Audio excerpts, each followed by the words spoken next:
I spoke this afternoon to LBC's Matt Fry, who's been watching American political hoopla for many years now. Matt is in Philadelphia, where he's preparing for a Channel 4 News special on the election at 7 o'clock tonight. He gave me an overview of just how important that rally's venue, Madison Square Gardens, is in the American public consciousness.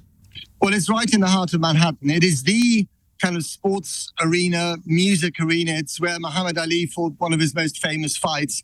It's where every performer dreams of taking the stage at some stage in their life. And yesterday it was Donald Trump's turn. He's a performer after all. He's a political performer.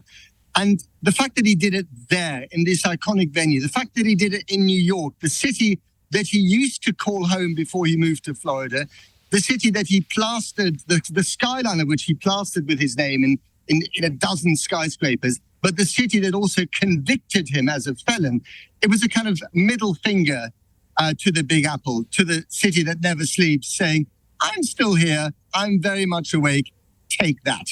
And I'm a New Yorker in a way even now. Is there any possibility at all that this strongly blue, strongly Democrat area could turn to Trump?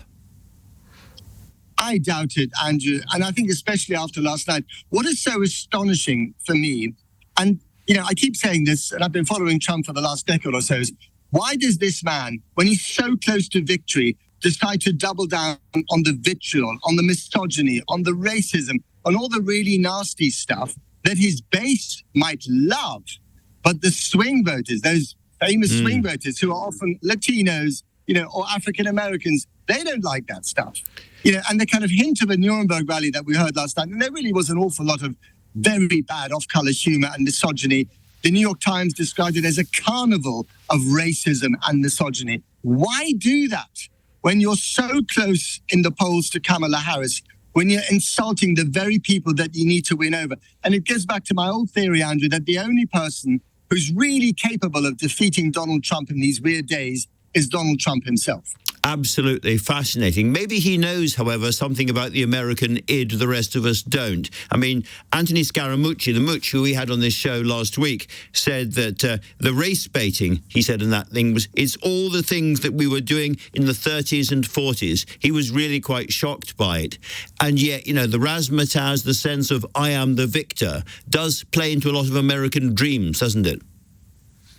It does. And, you could also say that there's really nothing that Donald Trump can say that he hasn't said already. There's really no insult that he can level that he hasn't leveled already. There's nothing that he can do that he hasn't done already. And, and why is it that this man, who is so, in so many ways, very un-American to many Americans, including Republicans, country club Republicans, wouldn't let him anywhere near their club. They wouldn't let him anywhere near their daughters or their wives. Or very wisely, very wisely, probably. Very wisely, but how come this guy, who's, by the way, also raised half as much money as Kamala Harris, is neck and neck in the polls as a convicted felon against the former prosecutor? And I think that speaks to the tribal and bitter division of America. And we've said this over and over again, Andrew, and I think I've said this on this program as well. It is still very much the 50-50 nation. What scares me is that in a nation that is so divided and is so 50-50 and has such diametrically opposed views of what the republic is all about, and a zero-sum election where if one side wins, it's a disaster for the other side. That incredibly divisive landscape will be decided by 20,000 swing voters here in the state of Pennsylvania, maybe 100,000 in 2016. It was 73,000 voters spread over 3 swing states. That's basically bits of inner London deciding the future of this nation of 340 million people, with all the consequences for the rest of the planet. I would be very surprised, Andrew, whoever wins this election in a week's time, that there won't be some kind of trouble, that Donald Trump won't declare himself the winner, whether he's won or not. Now, one final thing about Madison Square Gardens. I have read that in 1939 there was an actual American Nazi rally there, the biggest in America just before the Second World War. There was indeed. I've seen footage of it on Instagram this morning. I didn't know that existed. It seems to be genuine footage. Unlike the rally last night, lots of Nazi salutes. I mean, proper Nazi salutes, and the bloke with the German accent and a uniform standing on stage, and a heckler who was then wrestled to the ground by bodyguards and by New York cops. Really scary stuff. And what people were pointing out is that although there were no Nazi salutes last night, and of course, Republicans and Donald Trump himself would take great offense to the idea of being compared to Adolf Hitler, some of the lines were rather familiar. America is only for Americans, America first, all that stuff that has really been Donald Trump's calling card ever since he got into politics in 2015. And America has heard it all before. I can see from the iconic skyscraper just behind you that you're not actually in New York. Explain where you are and why you're there, Matt. I am in the so-called Keystone State, the Commonwealth of Pennsylvania. Why am I here? Because Donald Trump and Kamala Harris can't stay away from this place. She was here last night. I also saw Robert De Niro and Leonardo DiCaprio and Kerry Washington at the weekend, here to try and get out the vote, any vote, because this place, with its 19 electoral college votes, is seen by both as the most important state to nail down.